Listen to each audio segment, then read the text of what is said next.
Morse, I've so last war. Um, Now Morse is shot caller and he's been keen on learning a lot of macro stuff and really, really game changing stuff, especially in the last 5 minutes of the war. So and he's been doing well at that, and I do want to say so today earlier I literally watched with Morse a whole one of our bruiser povs, and we watched it from the beginning of the war until the end of the war, last war, right? And we saw everything that's happening, that stuff that we need to fix and whatnot. And Morse has gone through it with me, right? We sat down together and checked them. So there is stuff that Morse has realized that thinks we should know as an army, and I think he'll go through them, and then we'll end it right after, okay? So that we don't take much of you guys' time. But these are stuff we'll need to fix as an army. And if Morse, if you're ready, feel free to jump on and if you wanted to show stuff, feel free. But these stuff are very important for us to know as an army, and there's a lot of stuff we could do better, right? But I think he'll just mention the most important ones. Probably maybe top couple five or whatnot. And then, ready, Morse? Do this. Yeah, you want me to tell Fort Phase, like what is the objective that you're trying to, like, Fort Phase, just in general. Mostly, yeah. So like we got to fourth phase relatively quickly, and so but then after that we just got stuck in fourth phase, right? So like, what do you Hmm. feel stuff that we could work on to make our fourth phase stronger? What do you think we could do? Remember, we also talked about the backstage thing, and then we also, on the crashing part and what we could do better as an army. You did see a bruiser pop, but we also checked my VOD as well, like part of it of what happened backstage, whatnot. Yeah. Yeah, if Let anything pops me to your mind that you remember that you're like, oh yeah, we need to discuss this or talk about this, we could. let me start streaming then, boys. Let's do this quick. All right. So as Arla's already gone through the whole macro review, you guys already know how you walk in a fort. All the gates need to be down. Horns got to be down. You guys already know essentially the basic parts about warring when it comes to that. Stepping onto the point. Obviously, there was a lot of people that were fighting out here on gates. This is the POV that I'm using. So there are people fighting out here on gates. When you're attacking, your objective is to bring people in by stepping onto the point. All right, so do not sit there and fight and swing and use all of your abilities on people that are standing in dirt. Um, Objectives. This is usually something that can be mixed matched. You can match depending on who it is that your shot caller is. You can have people hard push the back gates, the back stages, and try to get control. This is more of me talking about just strategy in general. Um, or you can have group, like for example 9 and 10 come to the top of B, which is more standard. Group 7 and 8 back here on the stages. Um, but overall, what I was seeing a lot is obviously just like the more basic things of just declumping.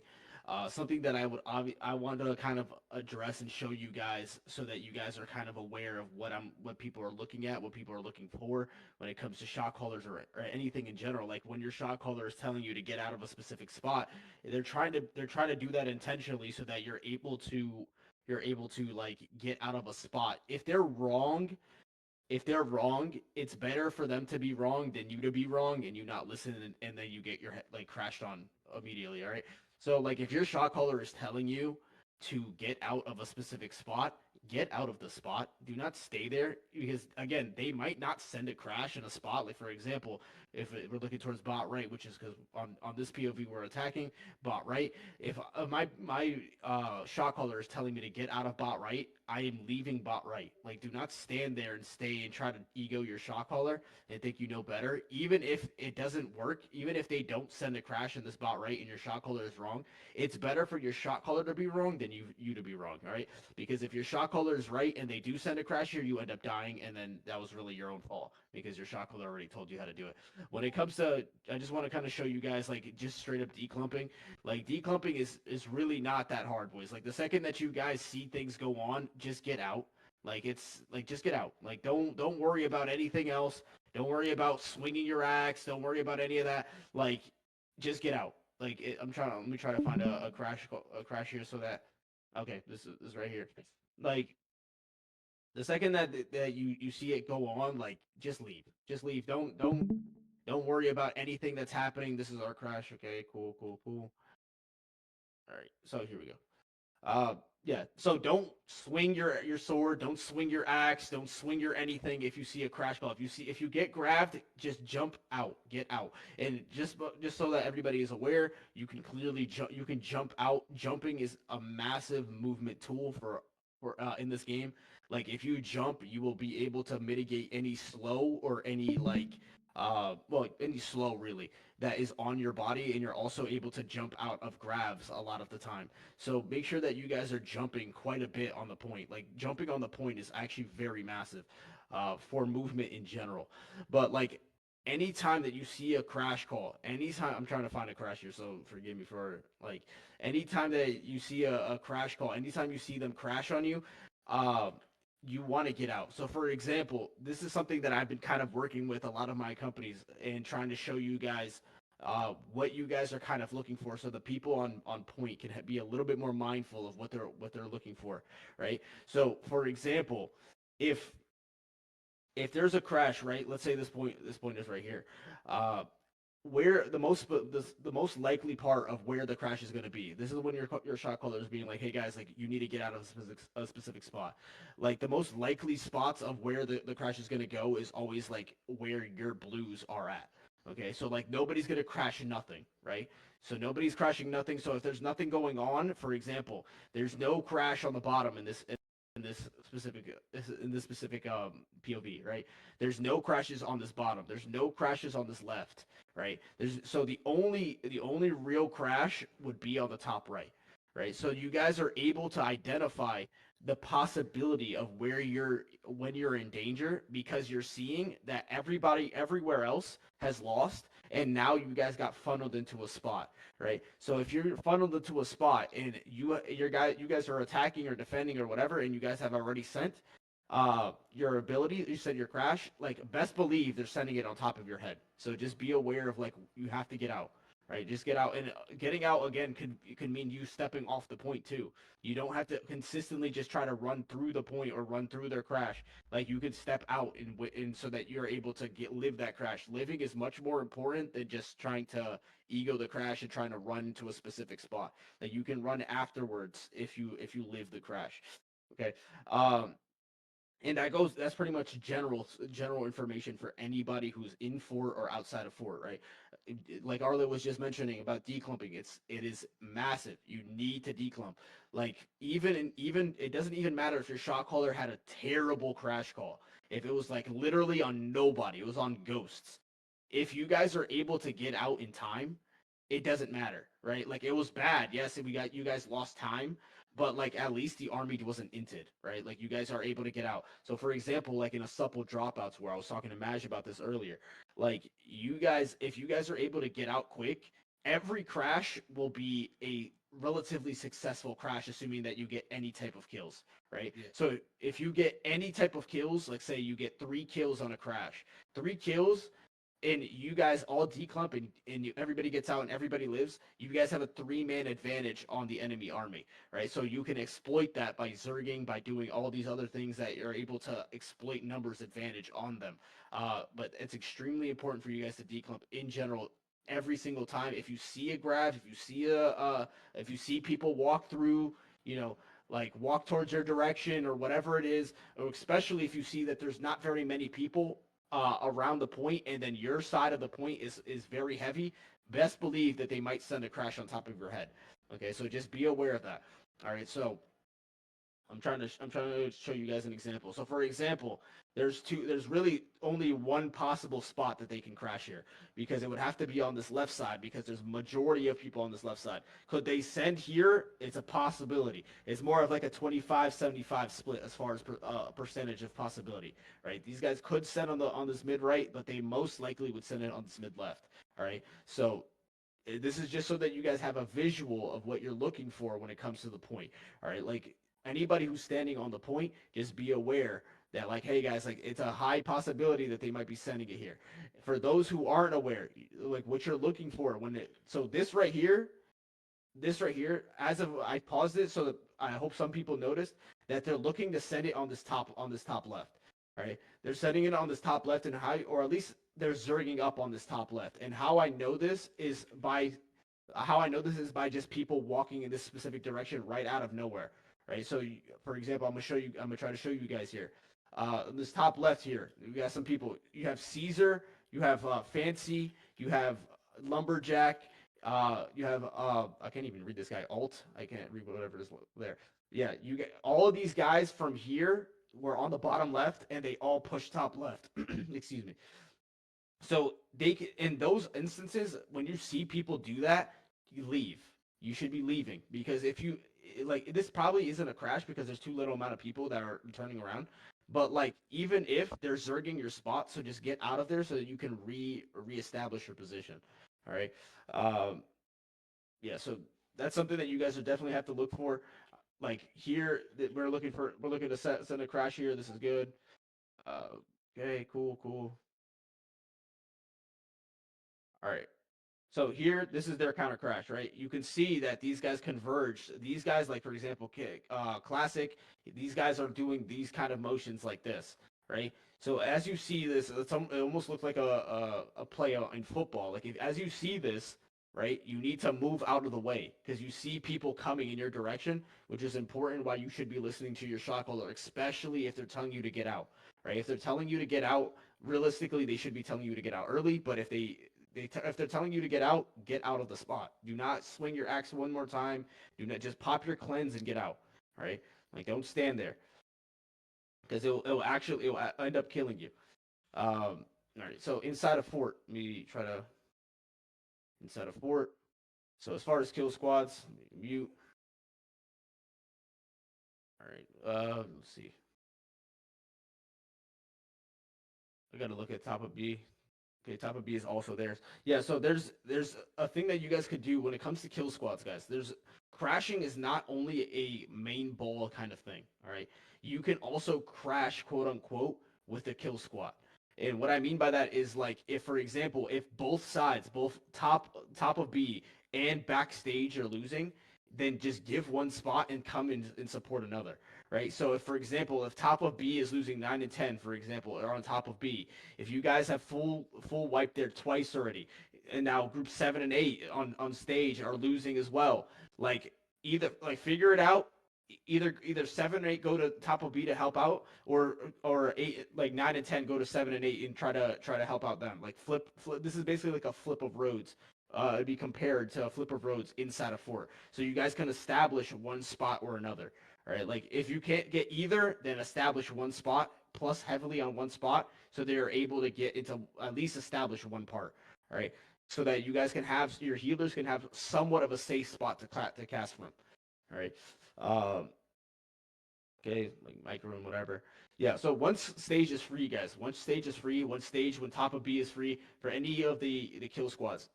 Distros, you guys, which is disruptors, you guys should be looking to step into dirt and looking to dog down people. It's extremely important for everybody in every group to be calming and talking about where they're going, who they're on, what they're doing, abilities that they're using. It's extremely important to be very communicative with your army, with your team, because that's the only way that you can be efficient with what you're doing. If like, for example, this is Maj Vod. If Maj is on ramen and then Delusional is on feet picks and then some other random person is on cat, like you don't kill anybody that way.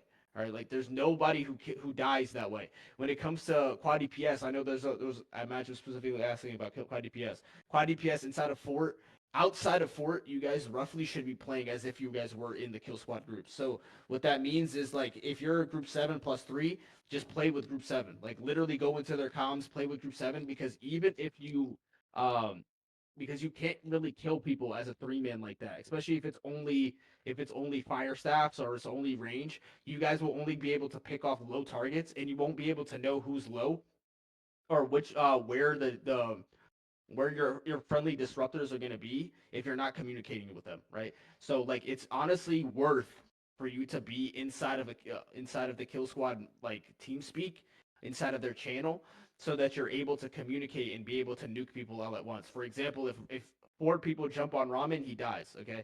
If one person hits ramen, he just heals himself and that's it, right? So just be aware of that. Like that goes for both +2 and +3 when it comes to kill squad or when it comes to quad DPS. I'm sorry. Quad DPS, you guys are pretty much playing as kill squad the entire outside of fort. Inside of fort, you guys are playing as a 5-man. You guys get into your own comms, all 5 of you. You guys play as a 5-man. You guys go if backstage needs help, you go to backstage. If top of B needs help, you go to top of B. If neither of them are, if either both of them are winning, you go on dirt. You play on point. Like if you're playing melee, you play on point. If you're playing outside, if you're not playing melee, if you're playing range, then you stand up here and you look to try to kill and target low health. If you're playing range, unless you have a melee quad DPS, like it's hard for you to even get kills like that too. But you can pump the point as well if you want. You can always pump the point if you want. It makes it easier for you guys to kill people who are low, especially on crashes. All right, so crashes like a just to reiterate, kill squads. You guys are also able to crash, quote unquote. Right, you guys can step into a spot all together, and like for example, if this circle is a representation of a healer pocket, if group 7, 8, and 9 all hit this healer pocket all at once, you will be able to wipe at least 4 or 5 healers. All right, because of the fact that 15 people converge onto like 4 or 5, 6 people. All right, like you guys are able to get massive amounts of value, massive amounts of kills, especially when it comes to a crash call on point. Right, when the point is on and they're calling for a crash call, like just best believe that, for example, if it's on top left, group 8 and group 9, you guys can look to try to step on this top left outside of point so that you guys can kill the people who are outside who are leaving the crash through your direction. All right. So those are a few things that you can do so that you can maximize your value. There's really three things that you guys should be always listening for. It's one is always the shot caller. Obviously, you should always be listening to your shot caller and what the shot caller is asking you to do, whether you agree with it or not. Like if the VOD, if later on you get VOD reviewed and then you realize that your shot caller just made a terrible call, that's an issue that they have to deal with. That's an issue that your VOD reviewer cannot blame you for dying an all in. All right, like if your shot caller is calling all in and you die in an all in, like it is what it is. You died and that's it. You did your job. Okay. Uh, so number one is always your shot caller, right? So always be paying attention to your shot caller. Number two is always the respawn caller. All right. You need to make sure if you do not have the respawn caller in your ear, you're trolling. Make sure that you have the respawn caller always up and you're able to hear the respawn caller. Because in every role, the respawn caller is different for different reasons. All right. And most of the time, the most general reason is because if the respawns are coming back and we're winning, then they have reinforcements. That means that you either have to reset into your position or take advantage and push up into theirs, right? So that you're able to slow them from stepping onto the point. All right. If you're losing, then you know that your respawns are coming. Your own reinforcements are coming, so that you know you can crash. You can look to Zerg. You can look to do a few other things. You can look to, for example, kill squads. You know that your group is no longer quote unquote losing anymore because your guys are coming back. All right. So respawn calling is huge for everybody to be listening to. You guys have to be listening to the respawn caller. So number one was the shot caller. Number two is the respawn caller. And then number three, all decisions should be made based on point tick. All right. Point tick is the most important thing that you can possibly like see visually to try to make a decision based on what you should be doing as far as a macro decision. All right. For example, what I like to teach, it's really up to every army. At 50%, for example, on tick, once we have 50% tick, I like to have group 7 and 8 disruptors step on the point. 7 and 8 disruptors step on the point. What ends up happening is that we're able to dog the point much easier with these guys on the point. It also allows for the range players in both of these groups to look inside as well, which allows us for us to dog the point really hard. All right, which is going to get us to the 75% tick. At 75% tick, 9 and 10, you guys 10. It's not beneficial. Okay, this is my own opinion, but like you guys can take it with a grain of salt. But as far as what I've seen, it is not beneficial to keep standing in wide fight. Like you think that you're doing something because of the fact that you keeping their 10 out there. It's not. You're not doing anything. Okay, like it doesn't do anything. Just bring it to the point. Especially if you guys are winning, if their group 10 is coming in, they just basically int because of the fact that they have to try to help the point, right? If their group 10 comes in, obviously you guys chase them in as well, right? Do not assume that just group 10 you guys are just out there permanently. You're not. Okay, especially on defense. On defense, the second that the point is at 75%, like you guys should be dashing to the point, running to the point on defense. Because if you don't, assuming that because your team is already losing, all right, so they're already down on numbers. If you guys do not go to the point, you guys are trolling because they need people, they need bodies. If you don't go to the point, even if you're gonna be like, hey Moors, but we're still bringing the R5 over here. Doesn't matter. Like even the five that step on here will often mitigate at least some ticks so that your response can come in and help out for the next crash. All right. So if you guys are quick, you're able to get into this point quicker. All right. Quicker than them if you move and it lowers the tick of the point so that you're able to actually stall the point for so that people can get in for the respawns. All right. Any questions by the way so far? Anything that I've said that confused anybody so far? So far, so good Okay. for me. All right. Okay. As far as this is something that I see a lot of armies not do correctly, and it's zerging.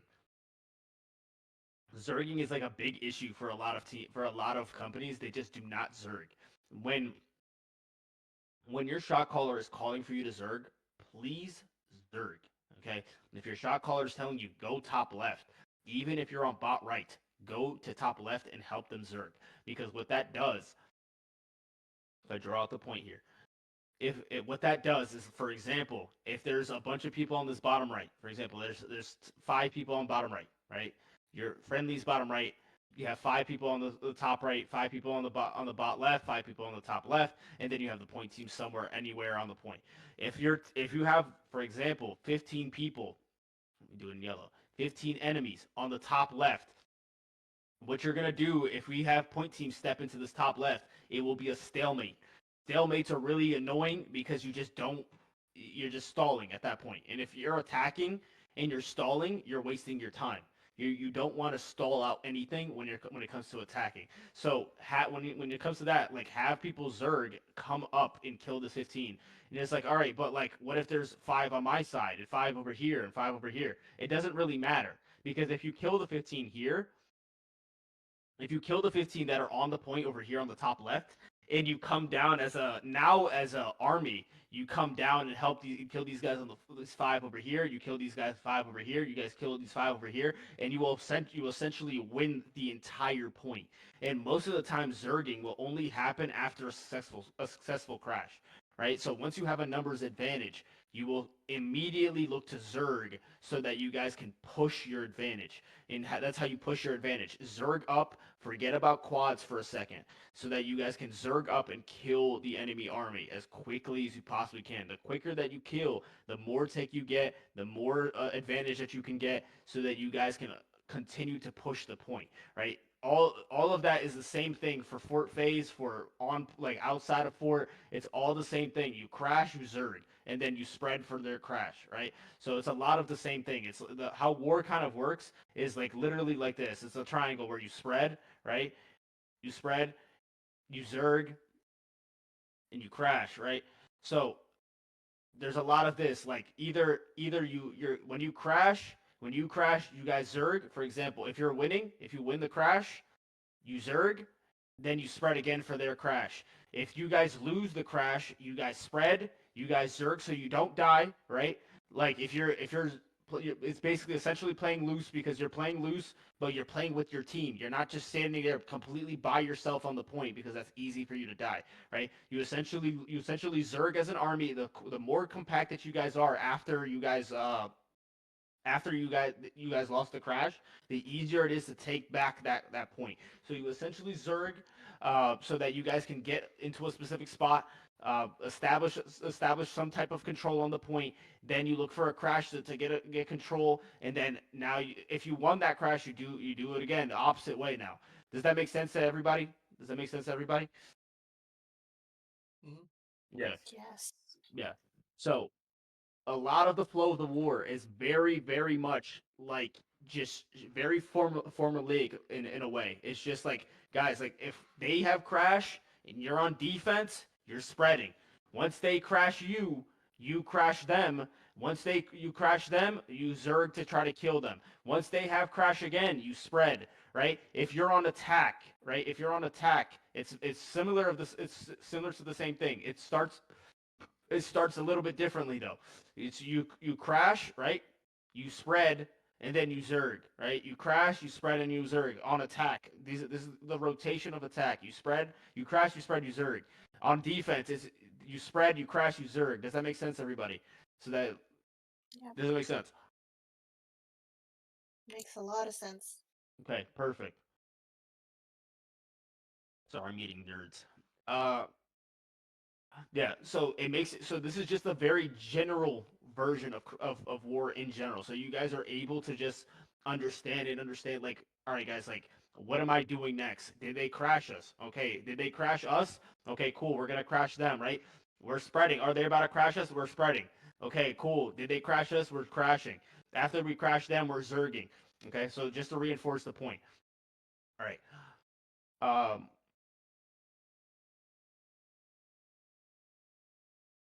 sorry, nerds again. Um, Yeah, on point, guys. Like it's something that is very clear. I'm seeing on point. I'm not trying to use bruiser vods because I don't want to call out any bruisers. So I'm using Mage's vod. All right.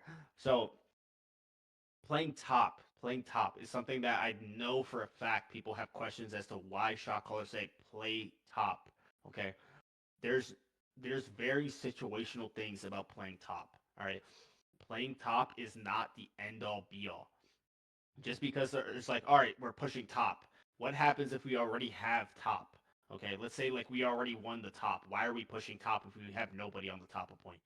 Okay, the same way that we have the spread, right? So I'm gonna put it down here, right? The spread, the zerg, right, and the crash. We'll put it down here so that you guys can see it. The same way that you have those aspects of war, when it comes to pushing top is very much using this kind of idea. All right, like if you guys have crashed, it's not good to just everybody step top. It's just not good to do so. And why you're like, why did unless they have crashed you already? All right. The only reason that you should, as an army, step top after a crash is if they've already crashed you. But if they have not crashed you, play loose. Please do not step top. Do not just immediately everybody step top because if you immediately all step top, they will crash you on the top. Okay, as I shot call in a bunch of wars, I will do that very often where I will hold crashes because they crash me on the bottom, and then they crash me on the bottom, and then they everybody in their whole army steps top, and then I just send a fat crash on the top, and they just wipe their entire army. All right, so just be aware if they have not sent their crash, do not step top.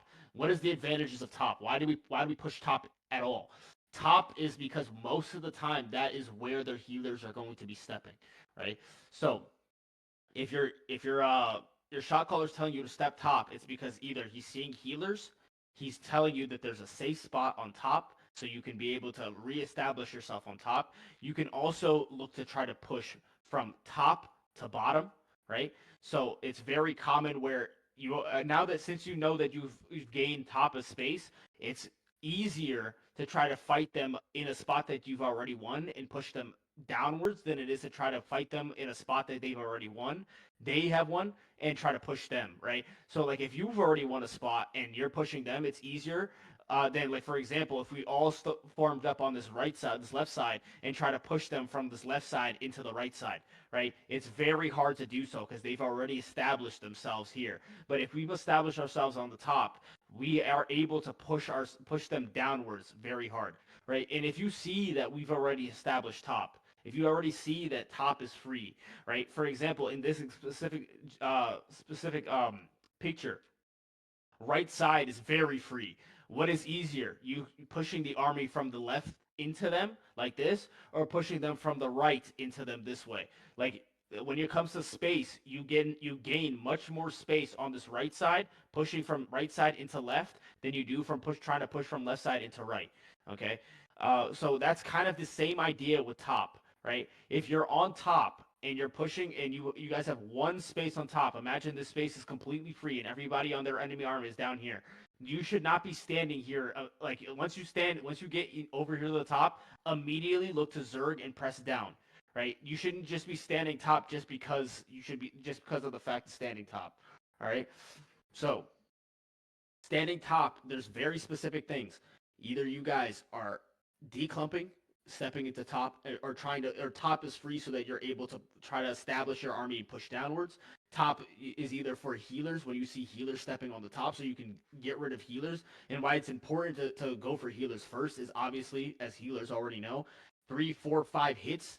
Even I wouldn't even say 5. 3 hits to 2 hits on a healer, they will immediately jump off the point, which immediately jumping off the point obviously means less tick for the enemy army, right? So if you get rid of the lights off the point, then that is a massive deduction of tick for most armies. Okay, so most armies, well, for every army, sorry, for every army, it's a massive deduction of tick if you can get the lights off the point. So when it comes to crashing and you see light stepping, you step top, and then the usual rotation, kind of like this, is once you crash, right? You see the crash. Once you crash, if you see healers, if once they crash, I apologize. Once they crash, you see healers step top, your army steps top, right? So it'd be, let me do this. So imagine this is the point. This is a terrible line, right? There, you guys get crashed on the bottom, right? You guys get crashed on the bottom. Now you see their healer stepping top, right? Your army should be rotating up to the top. Let me do this. Should be rotating up to the top and get these healers off and immediately looking down to step in and push these guys off the point, because you will gain all of this space. You will gain all of this space this way. If you, like, for example, I see a lot of people, they make the mistake of like, oh, like don't worry about top, like just push them, like try to push them from here, push them and push them upwards. That doesn't do anything, because you're gonna bash yourself into a brick wall and you're stalling your army. And stalling in this game, especially on attack, is just not doing anything, right? If you're stalling, if you're wasting time, you're basically throwing, because the timer is not for you when it comes to attack, okay? When the timer is completely against you when it comes to attack. Something that's super important for everybody. Something that's super important for everybody to know. Inside of fort, when it comes to respawns, uh, inside a fort, not even inside a fort, just in general, once 5 minutes hits on the clock, 5 minutes hits on the clock, respawns yeah. are standard. This is Respawns a are quick. standard. So please, everybody, without a respawn caller, you will be able to know what the respawns are by this. After 5 minutes, respawns are exactly this: 450, 350, 250, 150, and 50. That is exactly respawns every single time. Unless there's a jump on the last second, the last point, which would be still standard on that same thing, but just be a different number. I would have to check exactly what It's the eight number is. seconds different. 8 seconds. So it'd be 42, or would it be 58? That jumps forward, so it would be 42. 42. So it would be 42, yeah. 342, 242, 142, Yeah. right? Yeah, Yeah. so either way, if you crash at the 50 mark or right after it, you're safe, basically. Yeah. So Yeah. for you guys to understand how jump timers work, okay?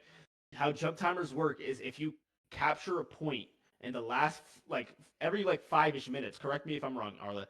Every Okay. 5ish minutes is another phase when it comes Phase, to mhm. yeah, is another phase when it comes to the war. So uh respawns change every 5 minutes. So for 5 minutes it'll be 20 seconds. For the Mhm. first 20, minute, 28 seconds, yeah, then 20 seconds, 36, whatever. then. Well, yeah, it's 20 seconds, then 28 seconds, then 36 seconds, then 44 seconds, then 52, then a minute. Yeah. So those things are standard. Okay. Those things are standardized. You're able to know those things just off of the timer alone.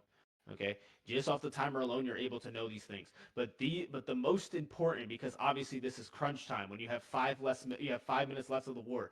These timers are the most important. So if you see, for example, right here, like, just so that I can prove my point, right? So it's 450 is the next timer. Listen to the respawn caller.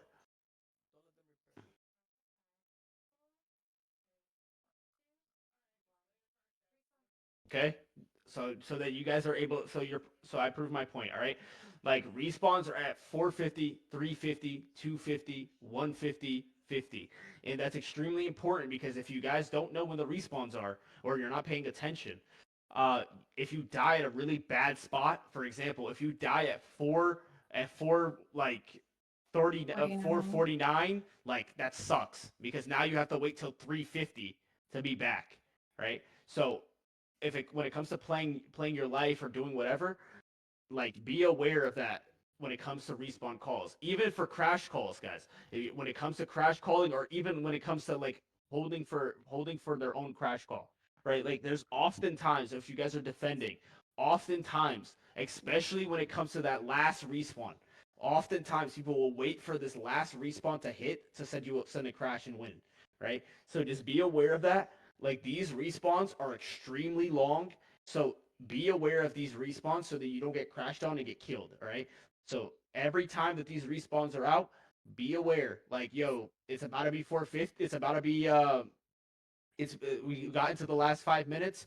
Like, be aware. If I die at this 449 mark, I'm screwed for a minute. Okay, and that really hurts the army. Obviously, as you guys already know, if you're dead and you can't step on the point, it hurts the army super hard. Okay. Um. Any questions so far?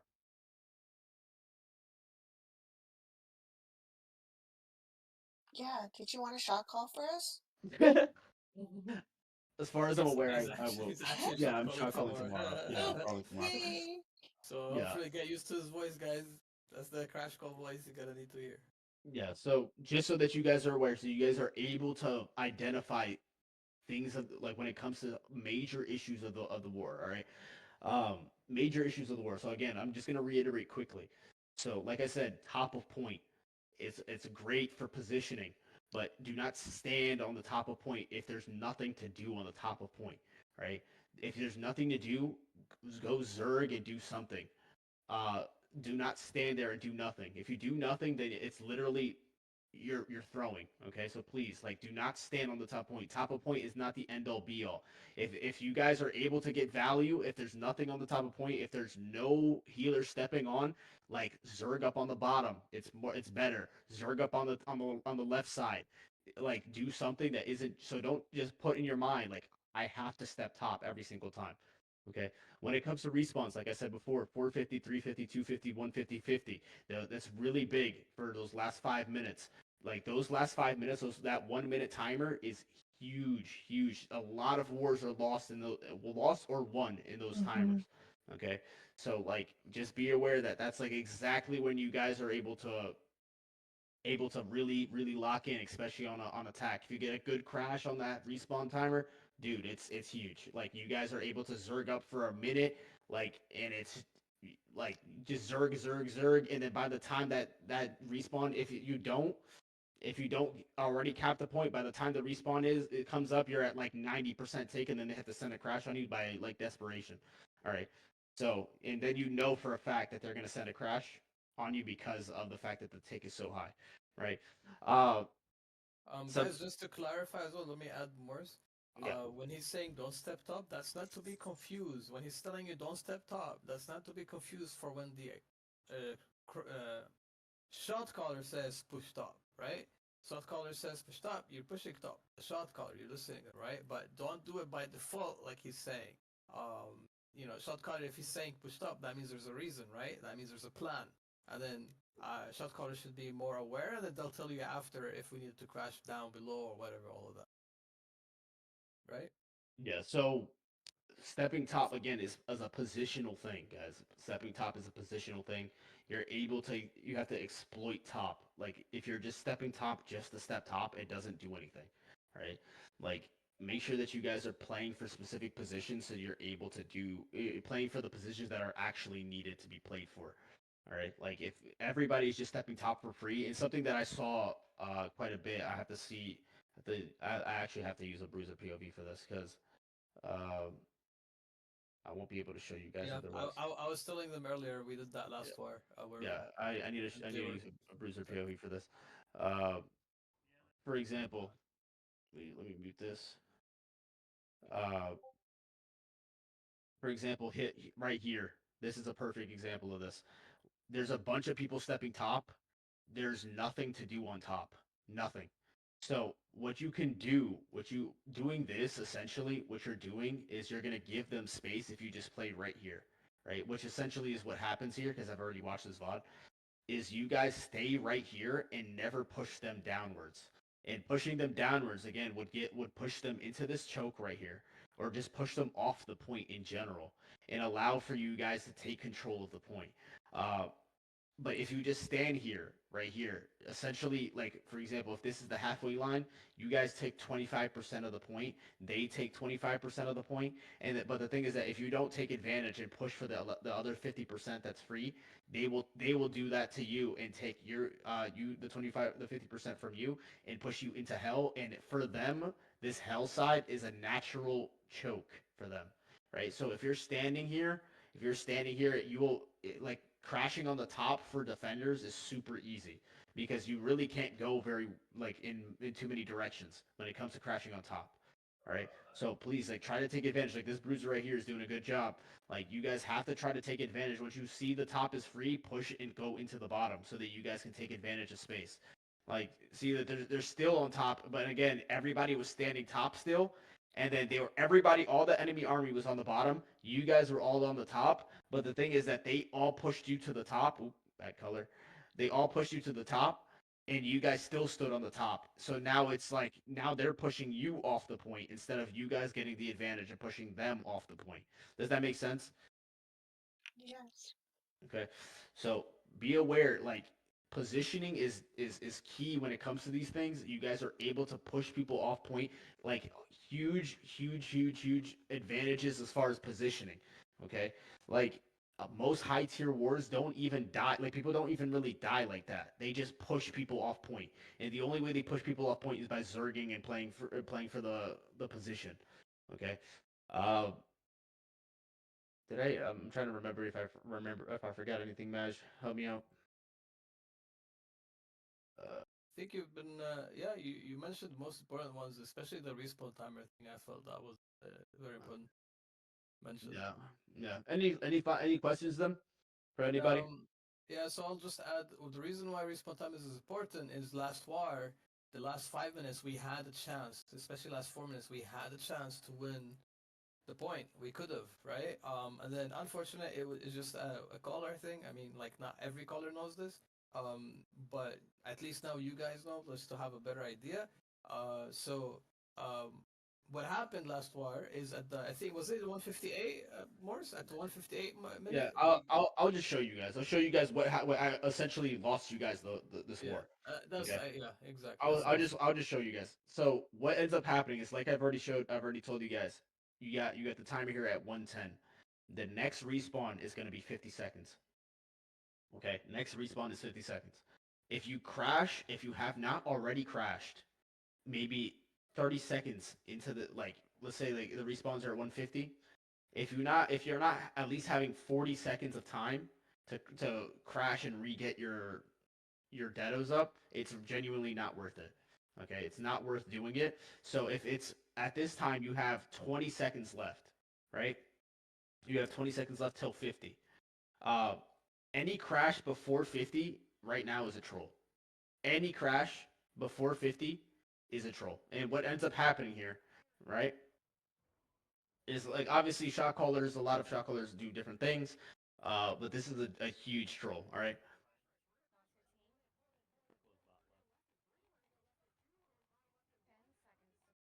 So the caller calls for a crash, bottom left, 10 seconds before the respawns.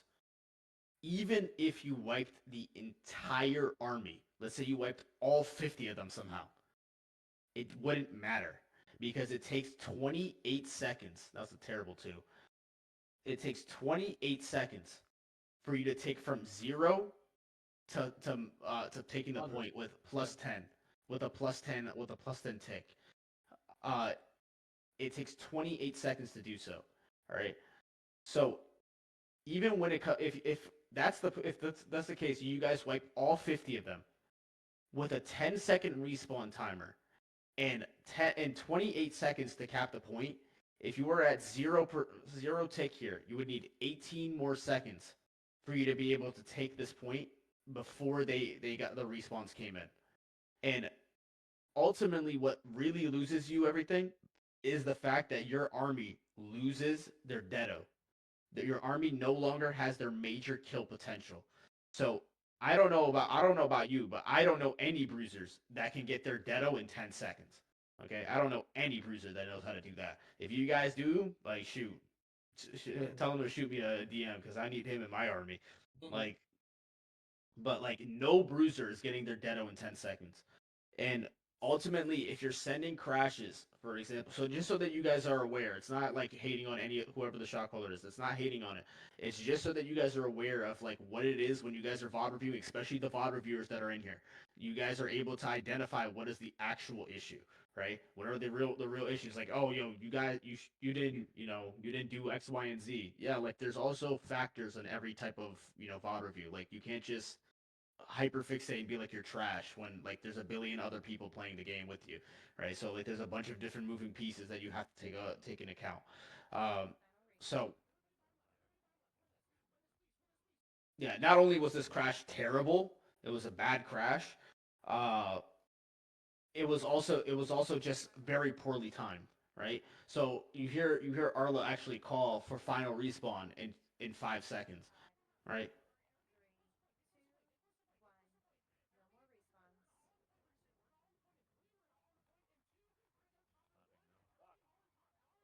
Yeah, so all in general in this specific scenario is just going to kill you guys. And there's literally nothing that you guys can do after you've already sent before the 50-second mark.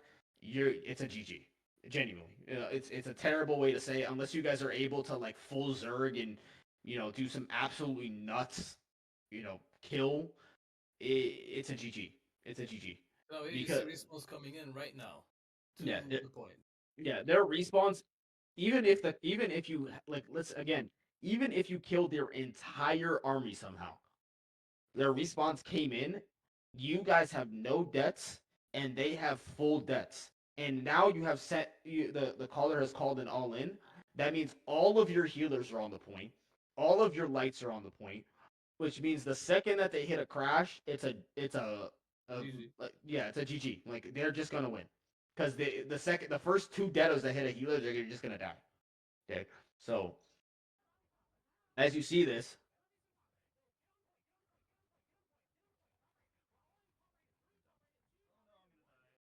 see, like you guys are just immediately lost pressure. If you can look, you can tell the group is fully dead, right? The group is fully dead, and you see right here the point tick is already going down, right?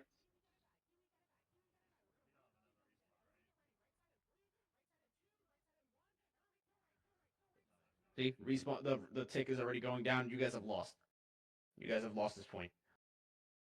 So that's just so that you guys are aware of like things that can be improved upon and things that you should be looking out for. So this is something, for example, the only reason I'm really saying this is so that it happens quite a bit, especially with a lot of experienced shot callers, that when it comes to these last 5 minutes, they will call crashes on that 50-second mark, right? That 50-second mark, they will call crashes on top of you. So just be aware of those possibilities of Yep. you getting crashed on. Expect it. Yes. Yeah. Expect it and play life when the 50. If our caller didn't call it, their caller might call it at the 50 seconds. So last 5 minutes is the most crucial time. Again, remember we lost the defense in the last 2 minutes, and I think that was it to you, Morris. Were you playing Most against us?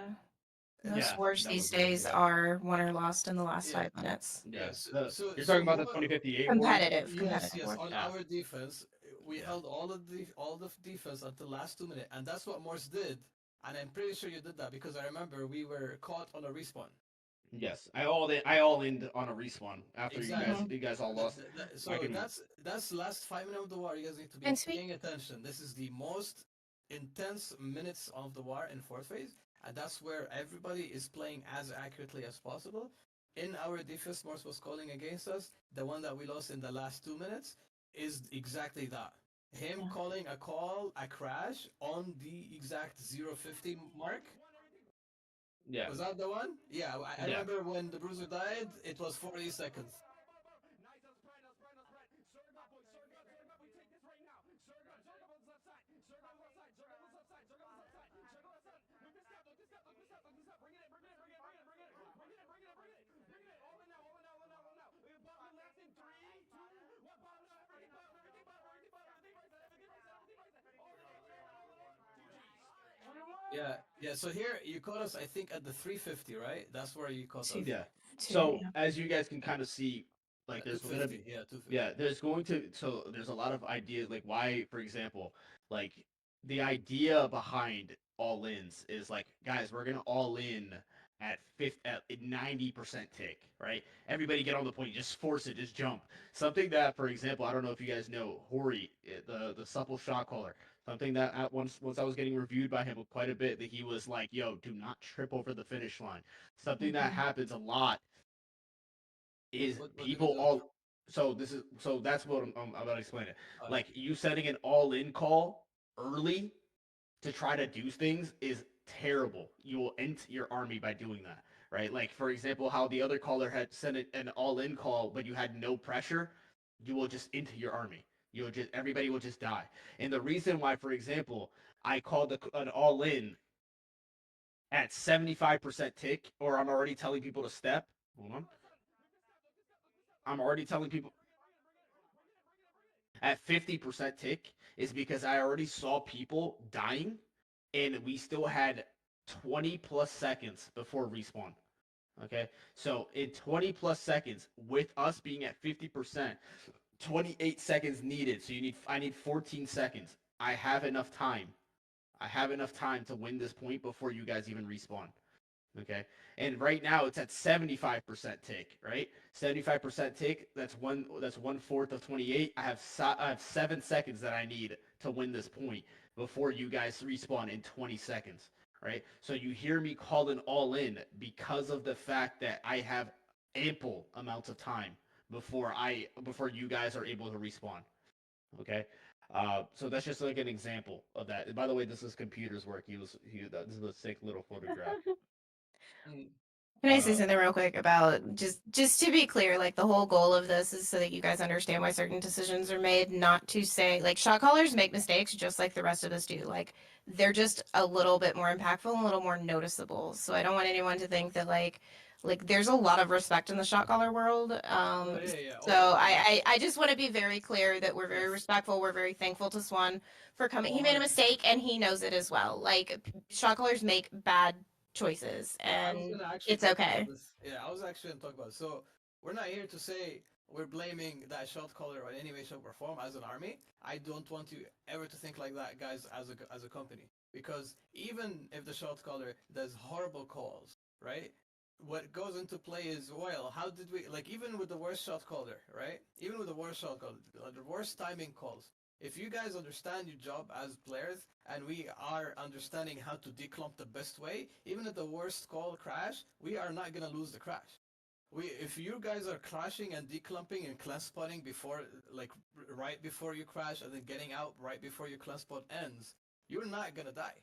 And so you make up for all of that. So in the highest tier levels, the respawn caller is about 20% of like the decision of what happens in the war, whether they like make the army win or lose. But in lower tiers, because we are less good as players in general, we need to hone it down because we're gonna get stuck in the clumps because we're still honing down the skill of declumping and all of that. When the shotcar does, half bad call or whatever it is, we could get caught in it and die because we're not as good yet. But I want us to be reliant on how good we are as well. I want us to be able to be better as a company in general, and that's all I care about. We cannot control what shot caller comes to crash for us, and we cannot control if the shot caller is having a bad day or a good day. I could tell you right now, I'm sure Swan made many companies win their fights and wars. I'm sure of that, right? It has nothing to do with what happened in that specific day. I care that we as an army literally crash better and understand better and learn better and declump better and crash literally class spot better, all of that better as an army, right? But the reason why we explain this is because as an army, if we all understand that 50-second thing with the respawn the last 5 minutes, that will make us better as an army. and you guys are able to communicate and understand your shot caller better. Because right now, for example, tomorrow with Morris, he explained this. When does hopefully we get back to fourth phase and all of that, and we still do good. And when that stuff happen, you guys are gonna be with Morris, and before he even calls it, you guys already know. Oh yeah, at the 250, he might call a crash right now because right, and you're mentally prepared and you're more in sync with the caller, right? So it's very important for you guys to know that just for that, right? So we're not blaming any callers whatsoever. We want to get better as an army. Anyway, is there any just more thing you want yeah. to? There's a last question from 15. 15. There is a cap on tick, guys. There is a cap. How it works in this game is that it is a +10 kind of basis. So how it works is, for example, these are made up numbers, right? These are made up numbers, just so you guys are aware. Let me find a okay color so you guys can see. Oh, that's a terrible color. Is white better? No, that's horrible. Wow, can you have art class later, please? I'm trying to find a color so people can see. All right. So, bro, this is such a bad color, bro. Oh my god. Hold on. Hold on. I got you right here. This is much better. There we go. Much better background. Okay. Uh so how tick works is it goes by +1, +2, +3, +4, +5, and then it will go to +10. So for people who obviously there are people who don't understand me, when you have 10 people on the point that is from your team, right? 10 people on the point that's from your team. 10 people on the point from their team. And then you have a +1 on yours. There is a let's say a +1 is like a 0.1% tick. This is a made up number. I don't know the exact amount of tick. Okay. For a +2, if you have +2 on your team, right? It is a 0.5% tick per body. If you have 3 people, it's a 1% tick. If you have 4 people, it's a 2% tick. These are again made up numbers, but just to illustrate the point. And then 5, it's a 3% tick. And then a +10, it maxes out the amount of tick that you can possibly get. So if you have 6, 7, 8, 9, until you reach 10, you're still getting that 3 points of tick. All right. Until you reach 10, you are not able to tick any faster than a +5. All right. So at 10, for example, you get a 5% tick for every person that's standing on the point, right? So this is how you guys can identify. So Go ahead. +10 that will activate when we have 20 and they have 10 on the point. Correct. When you have 10 more people on the point than they do, Yeah. then you are able, the tick will be maxed out. So if you have 30 people and they have 20, you're maxed out. If you so which is why a lot of the time all ins are great, but like all ins, for example, when you throw 50v50 on the point and then for you get a crash, right? You kill 5 people. Let's say you guys get a 5 enemies die, right? 5 enemies die. Now what that does is when you let's say you guys all in, it's a 45v50, right? So you get a 5% tick, a 5 ratio tick. All right, so it'd be a +3, it would be a +5, a 3% tick. Does that make sense? Am I losing anybody with this? Yeah. No. Now I know you made up the numbers at the left side, but are those proportional? Like for example, at It's a +3, curve, yes. 10. Okay, so 10. It's like a curve, yeah. Okay, got it. Yeah, like there's an increase. Yeah, there's an Yeah. increase. Like if you have only one per like even in fort, I guess you could do this by yourself if you really wanted to test it. If you go to a fort and Yeah. you Okay, have already one saw person it. stand on the point, you'll see how long it takes for you to if you can time how long it takes for Yeah, the about point to 15 take. minutes. I Yeah, believe it. yeah. So 15 minutes is crazy. And Uh, yeah. 12, So yeah. if It's you have I yeah, don't so think it works in open world anymore, does it? oh, does it? Okay. Well, you Maybe the even faction control towers, but I know OPR doesn't work like this, Yeah, and I it think I doesn't. think yeah, OPR will be accurate, and I think Is it? sorry, the watchtowers I think are accurate. I think the watchtowers, yeah. Yeah, Yeah. the watchtowers So work like the yeah, so you guys are able to identify how quickly, if you guys really, really were curious, I've never done the math on this, but if you guys really want to be super accurate, if you like for whatever reason, you can go and have one person stand on a watchtower, time how long it takes, have two people stand on a watchtower, see how long it takes, have three people, four people, five people, and then 10 people, right? I'm Because sure the six math through is- 8 through 9 doesn't do anything. Alternately, also though, it's important to note that, like, for example, if we send three, let's say we did a split opening and we sent three groups over to A Point and they immediately ran away. Only two of those groups need to stay to max tick. At 0. Yeah, exactly. So you can make calls on that. So, and again, so like if, we're outnumbering by that hard, then, there's no benefit to more people than 10 more. Yeah.